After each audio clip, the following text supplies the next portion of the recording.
Onko juuri sulla sähköauto ja sä haluaisit päästä pidemmän matka yhdellä latauskerralla? No anna mä kerron miten tää onnistuu. No tässä mulla onkin kädessä kyltti, missä lukee, että latauksella pidemmälle. 2 esimerkkiä annettu ja molemmissa on täyssähköauto kyseessä ja akkukapasiteetti ensimmäisessä esimerkissä on 58 kWh ja A-luokan renkaalla toimintamatka on 363 kilometriä ja D-luokan renkaalla toimintamatka on vain 313 kilometriä. Puolestaan toisessa esimerkissä akkukapasiteetti on 77 kWh ja A-luokan renkaalla toimintamatka on 453 kilometriä ja D-luokan renkaalla toimintamatka on 391 kilometriä. Eli on huomattava ero. Ja näin pystyttiin huomaamaan, kun verrattiin A-luokan rengasta D-luokan renkaaseen, niin energiataloudellisuudella todellakin on väliä.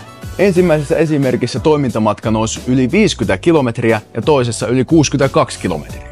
Ja polttoaine kautta energiataloudellisuusmerkintä menee A-luokasta aina E-luokkaan asti, ja mitä lähempänä merkintä on A:ta, sitä pidemmälle se pääst yhdellä latauksella. Joten jos sä haluaisit päästä mahdollisimman pitkän matkan yhdellä latauksella, niin kannattaa yrittää katsoa, että polttoaine kautta energiataloudellisuusmerkintä olisi mahdollisimman lähellä A:ta. Mutta näitä A-luokan renkaita kyllä löytyy Rengashuollon verkkokaupasta. Eli sinne siis ja tilaamaan itselle hyvät renkaat. Rengashuolto.fi